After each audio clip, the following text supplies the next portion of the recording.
Ok, eu deixo você guiar o meu carro e você vai ver que carro. Sabe por quê?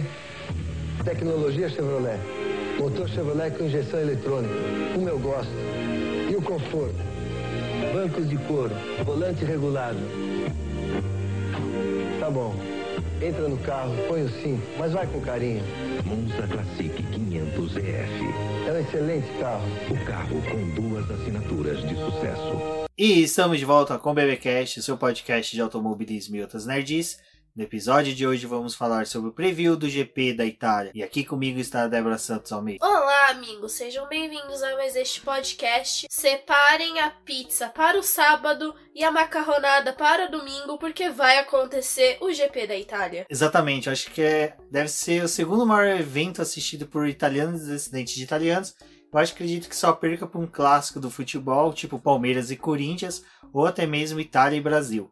Mas o importante é que o GP da Itália, um dos mais tradicionais GPs de automobilismo do mundo, coloco aqui de automobilismo porque daqui a pouco vocês vão ver a importância que tem o traçado de Monza para o automobilismo mundial. Mas antes, falando de questões importantes, vamos relembrar, é lógico, sobre a nossa campanha de financiamento contínuo e coletivo do Boletim do Paddock, lá na plataforma do Apoia-se. Campanha essa que serve para a manutenção do site e para o nosso crescimento. E agora eu vou falar o nome dos nossos apoiadores, aqueles que auxiliam financeiramente o Boletim do Paddock para o seu crescimento, né? E são eles: Ricardo Bannerman, Maia Barbosa, Eliezer Teixeira, Luiz Félix, Arthur Felipe, Rafael Celone, Will Mesquita, Anthony Santos, Rogério Froner, Helena Lisboa, Cássio Machado, Eduardo Martins, Carlos Del Valle, Bruno Vale, Eric Nemes, Bruno Shinozaki, Alberto Xavier, Will Bueno, Carlos Silva e Beto Correia. Fica aqui o meu agradecimento para todos os nossos apoiadores. Vocês são extremamente importantes para o crescimento e desenvolvimento do Boletim do Paddock. Para vocês que estão escutando este preview, não deixe de conferir a nossa campanha de financiamento contínuo e coletivo na plataforma Apoia-se, onde vocês podem ajudar no crescimento do boletim de modo geral. Como todos sabem, o campeonato de Fórmula 1 começou em 1950 e desde então 3 pistas permanecem quase que sempre no calendário, que são elas o GP da Itália, o GP de Mônaco e o GP da Bélgica. Lógico que o GP da Itália e o GP da Bélgica algumas vezes se alternaram, né, Débora, entre o GP de seus respectivos países, como também GP da Europa, que é um título honorífico que recebe algumas corridas, tendo em vista que às vezes o Fórmula 1, a FIA, tem que tampar um buraco deixado por alguma pista que não pode receber a Fórmula 1 em decorrência de algum motivo interno ou por questões contratuais. Bom, como dito, né, o GP da Itália permanece no calendário desde 1950, contudo, na Itália,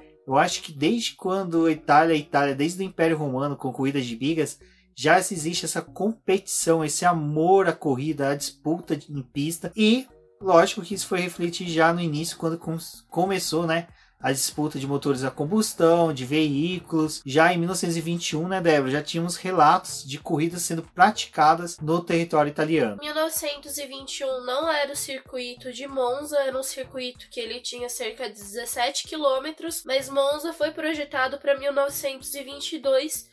E desde então ele permanece como a pista sendo utilizada para as competições. O que era comum muito, principalmente na Itália, eram as corridas de subidas de morro, ou montanhas, né, como era tido na época. Tem uns textos bem bacanas na série 365, entre elas um texto do Valese falando sobre a Miglia, que é uma disputa que tinha na Itália, que era uma das subidas de morro, em que era característico da época na Itália, que era uma disputa muito mais de marcas, né, Débora, onde a própria Alfa Romeo tinha sua disputa e era comandada a escuderia Alfa Romeo pelo Enzo Ferrari, que futuramente iria criar a sua equipe própria, a escuderia Ferrari. Bom, mas vamos falar agora, né, Débora, sobre o Autódromo de Monza, falar algumas curiosidades sobre a pista. Bom, Monza, ela já chegou a ter cerca de 10 quilômetros, contando com a extensão que faz parte do circuito oval, hoje não mais utilizado por conta de acidentes que acabaram tirando ele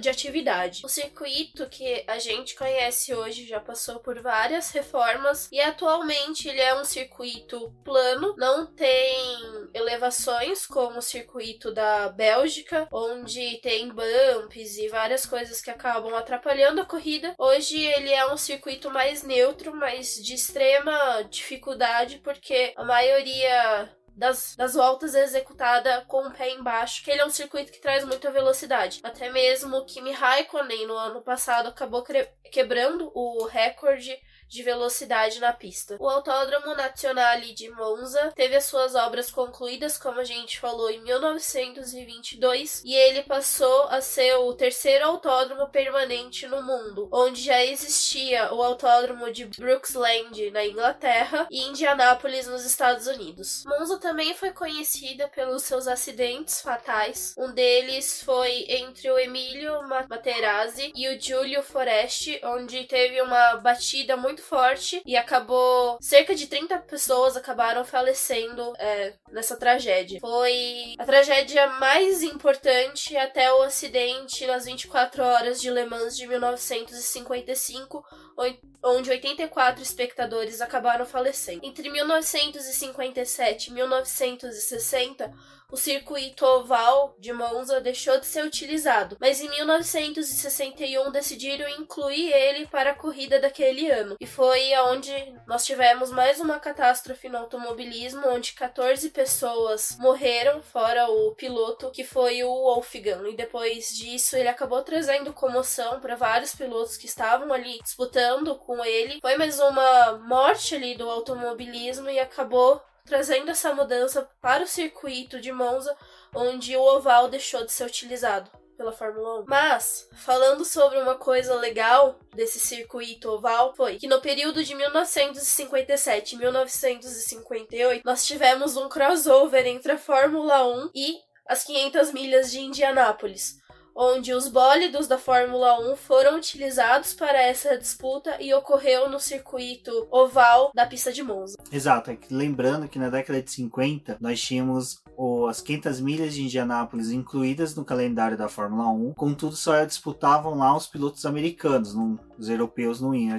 A invasão europeia nas 500 milhas só ocorreu depois, muito tempo depois, com a ida até mesmo da Lotus, do Jim Clark, do Graham Hill, que é lógico, ambos conquistaram vitórias lá e escreveram seu nome na história do automobilismo mundial. Agora, dando um salto no tempo, né, Débora? Acho que seria interessante a gente só falar de algumas coisas que tivemos de interessante no Autódromo de Monza. Que como o Autódromo de Monza ele está presente na Fórmula 1 desde o ano de 1950, nós temos muita história a contar, muitos fatos a relatar a vocês. Contudo, vai levar mais de um programa aí, ficaríamos horas aqui tecendo comentários sobre a corrida.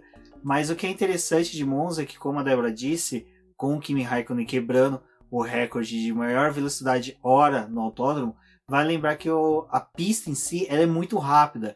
Ela é um traçado que gera algumas características interessantes, como os carros, quando vocês derem uma olhada na pista, percebam que a asa dianteira ela é quase zerada. Ela praticamente só fica ali um fiapo de cartolina, de tão fina que é a asa e baixa, porque eles precisam ser assim para poder ter uma maior velocidade de reta, da qual os tifosos aí têm uma grande chance de ver vitória.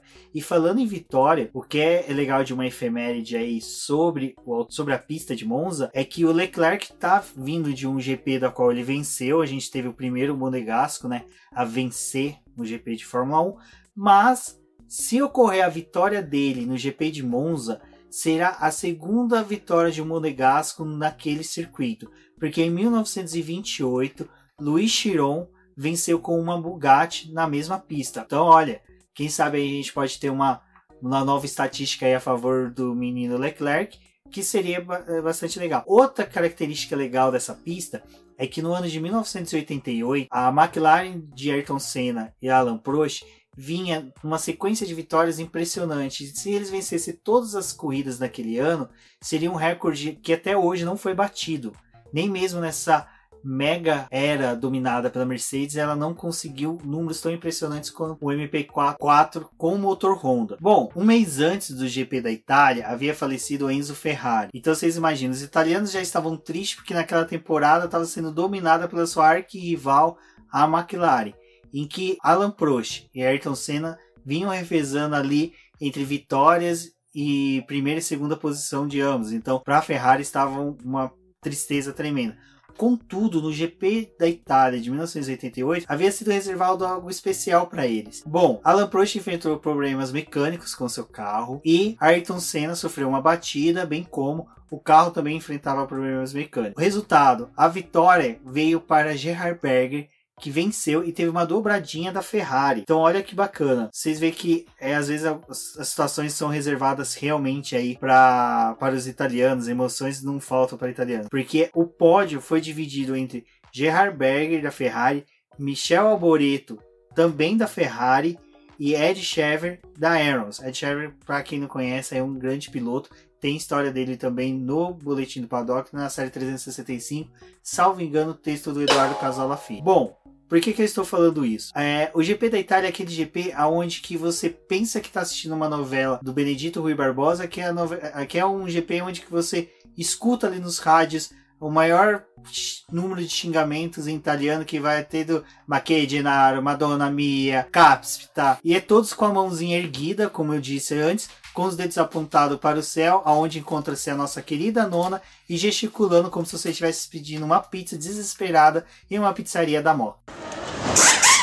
O que vale lembrar do Autódromo de Monza é que ele remete muito a um par de meia, a um pé de meia pelo seu formato. Pai Noel italiano mandou um abraço. Exatamente. Também o que me faz lembrar que eu devo um par de meia ao Fernando Brandão Campos, porque quando ele esteve aqui em casa no Estadia, ele esqueceu uma, e só dias depois eu percebi que eu estava usando a meia dele, que era uma meia muito confortável, então quem sabe um dia eu acabo pagando ele esse par de meia esquecido em casa. Mas, falando em esquecimento, não podemos esquecer que o GP da Itália só teve um ano que não foi realizado na pista de Monza. Na verdade, me autocorrigindo a mim mesmo, somente em um ano o Autódromo de Monza não esteve no calendário da Fórmula 1, que foi no ano de 1980, onde Imola fez a vez e recebeu o GP da Itália. Bom, agora a gente parte para o momento onde falamos dos pneus que serão utilizados na prova desse final de semana. Para o GP da Itália foi escolhido o composto C2 duro, de faixa branca, o C3 médio, faixa amarela, e o C4 macio, de faixa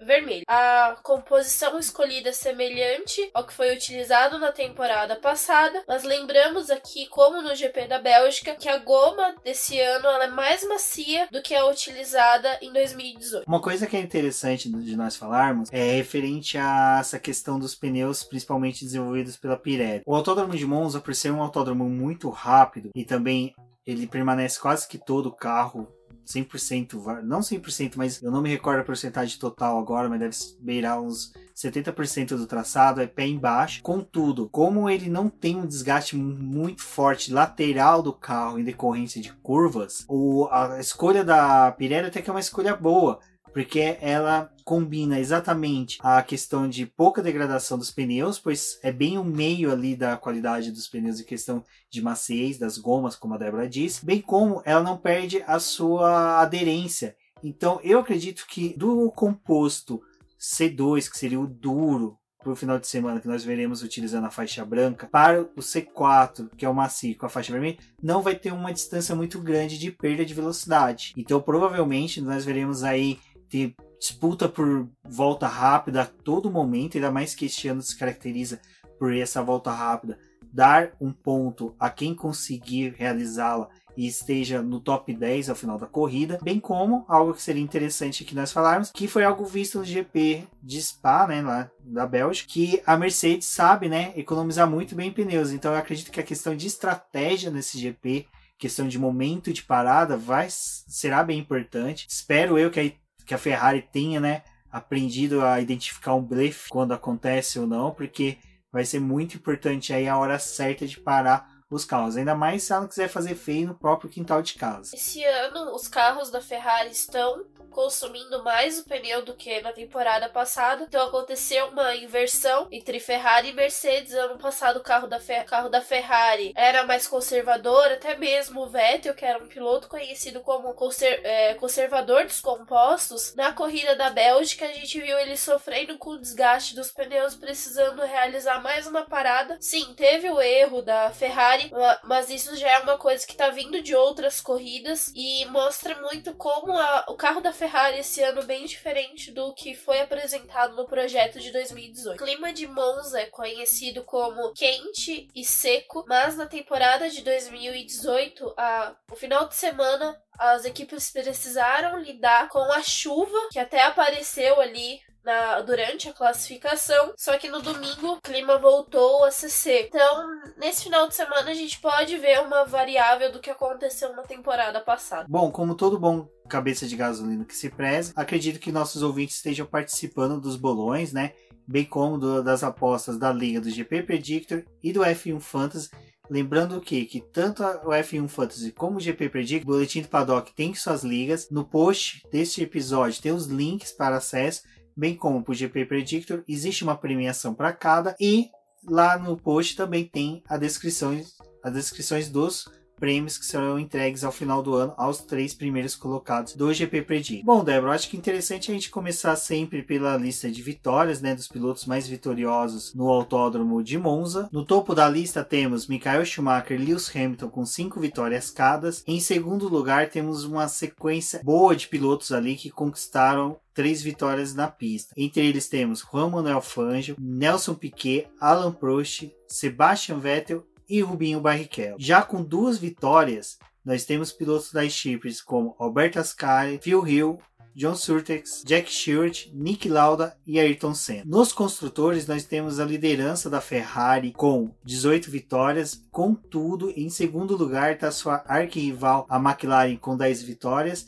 seguidas pelas Mercedes com 7 vitórias cada. Nos motores, nós temos ainda a liderança da Ferrari com 19 vitórias. Aí você se pergunta, 19 vitórias, motor Ferrari, sendo que o construtores tem 18 vitórias? Bom, lembre-se que em 2008 nós tivemos a origem, o surgimento de um dragão de vitórias, que era Sebastian Vettel, que vencia o GP de 2008 a bordo de uma Toro Rosso que tinha motor Ferrari, uma ex-equipe também italiana, apesar que a Toro Rosso ainda é italiana, que era de estrutura da Minardi. Mas, seguida ali entre os motores mais vitoriosos, nós temos a Mercedes com 12 vitórias, no caso aqui seria 7 da equipe Mercedes e 5 da McLaren, e em terceiro lugar, com 8 vitórias, os motores Renault. Na pole position, o piloto que tem mais poles no circuito é Lewis Hamilton. Então fiquem atentos, porque como ele é um piloto excepcional, ele deve ser uma boa aposta para este sábado. Na segunda posição temos Juan Manuel Fangio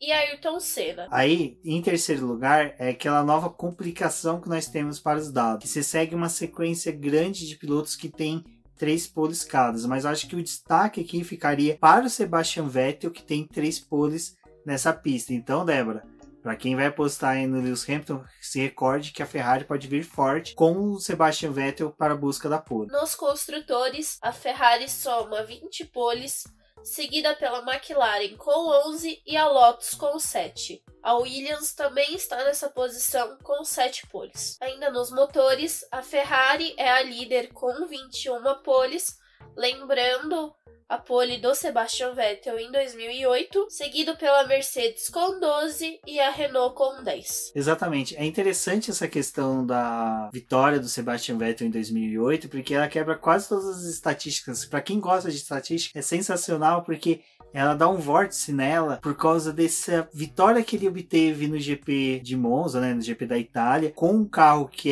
não era construído pela Ferrari, mas tinha um motor Ferrari, e que dá uma disparada ali, como poderia dizer, uma curva fora do construtor do carro, né? No caso da Ferrari. Agora, vocês querem uma efeméride totalmente fora da curva, um ponto fora da curva de motores Ferrari, construtora Ferrari, a Jaguar só teve um GP em que o motor Jaguar esteve presente até hoje na Fórmula 1. E esse motor da Jaguar equipou um carro da Ferrari para o GP de Mônaco de 1950. Então é uma efeméride assim, muito estranha, porque realmente a Ferrari só veio participar na Fórmula 1 a partir do GP de Mônaco, e um dos carros dela não tinha um motor Ferrari, tinha um motor Jaguar. Bom, agora voltamos para o GP da Itália na nossa programação normal. E na maioria dos bolões, assim como na Fórmula 1, sempre tem a questão da volta rápida, que vale ponto e pode dar um diferencial aí na liderança de vocês nos bolões da vida. Bom, liderando voltas rápidas, nós temos Lewis Hamilton com 5. Aí na segunda posição temos também vários pilotos dividindo esse pódio. Pilotos como Phil Hill, Jim Clark, Clay Regazzoni, Ayrton Senna, Mika Häkkinen, Kimi Raikkonen e Fernando Alonso. E em terceiro lugar nós também temos vários pilotos empatados ali com 2 voltas rápidas cada. Não vou falar o nome de todos, porque senão vou me estender muito mais do que me estendi para dar essa explicação. Mas nós temos pilotos como Juan Manuel Fangio, Mario Andretti, Nigel Mansell, Michael Schumacher, Rubens Barrichello e Damon Hill. Nos construtores nós temos a Ferrari liderando com 19 voltas rápidas, seguido pela McLaren com 12 voltas e a Williams com 8 voltas cada. Nos motores, a Ferrari lidera com 19, seguida pela Mercedes com 14 e a Ford Cosworth com 11. Outros números que são interessantes, que como foi dito, os maiores vencedores é Michael Schumacher e Lewis Hamilton, e nas voltas rápidas nós temos a liderança do Lewis Hamilton, mas a volta mais rápida até hoje registrada em um GP em Monza foi do Rubinho Barrichello em 2004 a bordo da Ferrari com 1 minuto 21 segundos 0,46 centésimos. O comprimento total da pista é de 5.793 metros. A pista, apesar de ter longas retas, terá apenas 2 zonas de DRS, para minha tristeza e para alegria de muitos haters desse artifício utilizado na Fórmula 1 para dar emoção. O traçado de Monza, como a Débora muito bem disse, passou por várias alterações, mas todas as chicanes dele foram colocadas para trazer maior segurança, tendo em vista que a pista, né, tinha um emprego de velocidade muito grande. Uma dessas chicanes é a primeira no final da reta principal, aonde nós tivemos o ano passado um acidente espetacular do Marcus Ericsson, né, a bordo da Sauber. E falando agora, lembrando desse acidente que aconteceu ano passado, vamos relembrar o GP de 2018, uma breve aí review sobre o GP realizado o ano passado. Kimi Raikkonen largou da pole position, se manteve ali na dianteira da prova. Tivemos as paradas nos boxes para troca de pneus e foi quando ali, né, o Lewis Hamilton começou a ameaçar. Mas ainda ele ficou boa parte da corrida próximo do Raikkonen. Ele começou a ameaçar a vitória do Raikkonen até por conta do companheiro de equipe, porque o Bottas permaneceu mais tempo na pista, liderou, né, assumiu a liderança da corrida, fez os 2 pilotos que estavam atrás dele desgastar o pneu. O Raikkonen muito mais, porque ele tentou a ultrapassagem no Bottas, não conseguiu, ficou ali preso atrás do Bottas, consumindo o pneu, até quando o finlandês da Mercedes foi fazer a parada nos boxes, o Raikkonen já tinha perdido o desempenho e o Hamilton aproveitou disso para poder assumir a liderança da corrida, conquistando a vitória dele de número 68 da carreira. Ali no momento da largada, o Hamilton acabou se tocando com o Vettel caiu para a 18ª posição, precisou fazer a troca do bico do carro e foi remando ali para poder conseguir posições. Terminou a corrida no 4º lugar por conta do Verstappen, que foi punido com 5 segundos ao tocar com o Bottas. Então a punição saiu e o holandês que ficaria com essa posição acabou perdendo e o Vettel assumiu o 4º lugar. Bom, o GP da Itália do ano passado, acho que uma das coisas que ficou marcada, pelo menos para mim, foi o erro de estratégia da Ferrari, porque ali o Sebastian Vettel, né, ele vinha de uma vitória na Bélgica, ele tinha possibilidade até mesmo de se manter líder do campeonato, apesar de tudo que viria a acontecer mais pra frente, mas só que eu acho que a gente coloca que o GP da Alemanha foi o grande calcanhar divisor de águas, divisor de águas, né, o ano passado no campeonato do alemão, mas acho que o GP da Itália acho que foi o golpe final que teve como poder dizer, no ego da Ferrari. No ego da Ferrari e também na possível retomada da busca da liderança pelo Vettel, onde que a Ferrari errou, na minha opinião, em não dar a ordem de equipe para o Kimi Raikkonen abrir para o Sebastian Vettel assim que começasse a corrida, porque o toque do Sebastian Vettel com o Lewis Hamilton foi numa defesa de posição dele, onde que ele tentava se manter na segunda posição, e se tivessem feito o Kimi Raikkonen de escudeiro, se eu não me engano foi nesse GP também, ou foi um pouquinho depois que o Kimi Raikkonen acertou com a Alfa Romeo. Então assim, tinha toda essa questão, né, que poderiam ter dado a posição para o Sebastian Vettel. Sebastian Vettel faria como foi feito agora no GP da Bélgica com o Leclerc, ele teria despontado lá e o Kimi Raikkonen segurado as Mercedes. Mas não, foi um erro de estratégia da Ferrari, acho que foi um dos erros gritantes que a Ferrari teve. Acho que o pessoal sempre crucifica o Sebastian Vettel na temporada de 2018 pela perda do título e também a falta de competitividade dele, mas eu acho que o golpe de misericórdia nele para que ele enterrasse de vez a disputa dele pelo campeonato foi no GP da Itália, onde que a Ferrari simplesmente, desculpa o termo que eu vou usar, cagou pro piloto alemão, um solo próprio, onde que eles deveriam sim ter primado ali por ele, porque ele disputava o campeonato, e não o Kimi Raikkonen. O Kimi Raikkonen não tinha mais nenhuma chance no campeonato, acho que custava nada sacrificar ali o Kimi em prol do alemão, mas a Ferrari parece que a última vez que ela acertou numa estratégia foi na corrida passada nessa questão de ordem de equipe, contudo em pit stop, como eu disse no começo, quando falamos dos pneus, torcemos aí para que ela também acerte agora, dessa vez, com o Sebastian Vettel e com o Leclerc em todas as estratégias que eles firmarem para o GP da Itália. Bom, amigos, lembrando a todos que o GP da Itália terá transmissões dos treinos livres pela Sport TV e pela Rede Globo a corrida. O Boletim do Paddock fará toda a cobertura através da Débora, que postará os posts de review dos treinos livres, do treino classificatório. Também teremos no BP o texto com o preview do GP da Itália, que sairá um pouquinho depois deste episódio. Então, quando você terminando de ouvir aqui, vá para o site do Boletim Paddock, confira o preview. Não deixem de acompanhar nossos posts. Estamos tendo aí posts diários sobre tanto Fórmula 1 como demais categorias. É com grande alegria que nós estamos conseguindo, né, cobrir as principais modalidades de automobilismo nacional e internacional. Nosso crescimento aí está sendo muito grande, então em decorrência tanto da audiência de vocês, também pelos nossos apoiadores. Então é mais uma vez que eu agradeço a todos eles, e lembrando da importância de se tornar um apoiador do Boletim do Paddock, pois você estará incentivando aí o trabalho, o exercício do jornalismo sincero e criativo que nós tentamos desenvolver aqui no Boletim do Paddock. Eu acredito que nós estamos atingindo. Então o BBcast já é um podcast que no futuro, dando tudo certo, se tornará uma publicação 2 vezes por semana. E continuando com esse crescimento, logo teremos nosso canal no YouTube, pois esse daí, como eu já disse inúmeras vezes aqui, vocês já devem estar até cansados de ouvir, requer um pouquinho mais de tato, de sensibilidade nas publicações, mas logo estaremos no ar. Eu sou o Rubens GP Neto, agradeço a todos por terem ouvido aqui, recomendo e peço mais uma vez que visitem o site e não deixem de verificar nossa campanha no Apoia-se. Até o próximo episódio, um forte abraço a todos e até lá. Rubens já deixou vocês com todos os recadinhos da paróquia. Eu sou a Débora Almeida, no Twitter como TheFlowers. Acompanhe o Boletim do Paddock em suas redes sociais, no Facebook e no Instagram como Boletim do Paddock e no Twitter como @DizNoBoletim. Até a próxima!